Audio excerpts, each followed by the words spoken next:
സാഹചര്യത്തിൽ അത് കിട്ടിയാൽ തന്നെ ഭാഗ്യം. സത്യം. അതിലൊരു 20-30 വർഷം നിങ്ങൾ ഉറങ്ങി തീർക്കും. പിന്നെ സ്കൂള് ജോലി എന്നൊക്കെ പറഞ്ഞിട്ട് വേറെ 20 വർഷം പോകും.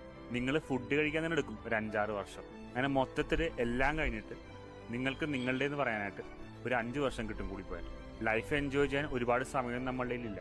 അതുകൊണ്ട് വേണ്ടാത്ത കാര്യം ആലോചിച്ചിരിക്കാതെ ഹാപ്പിയായി എൻജോയ് ചെയ്ത് അടിച്ചു പൊളിക്കുക ലൈഫ്. എനിക്ക് ഇത് കേട്ടിട്ട് ടെൻഷൻ ആവില്ല. ഇപ്പം 5 വർഷാ ഒരു 70 വയസ്സ് വരെ ജീവിക്കുന്ന ഒരാൾ ഉറങ്ങിയിട്ട് 20 വർഷം പോയി, 10-30 വർഷം പോയി, ഫുഡ് കഴിച്ചിട്ട് 10-20 വർഷം പോയി, പിന്നെ പഠിച്ചിട്ട് 10-20 വർഷം പോയി, പിന്നെ 5 വർഷം. നിങ്ങൾ ഇത് പറഞ്ഞിട്ട് എനിക്ക് ടെൻഷനായി.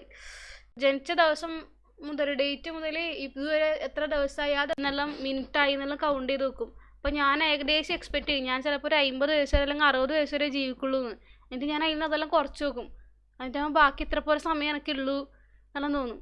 അതെല്ലാം ഞാൻ വിട്ടിട്ടൊന്നും റെഡിയായി വരും. ഞാൻ പോയി, നമുക്ക് ടെൻഷനായി, നമുക്കൊന്നും തിരിയുന്നില്ല. ഞാൻ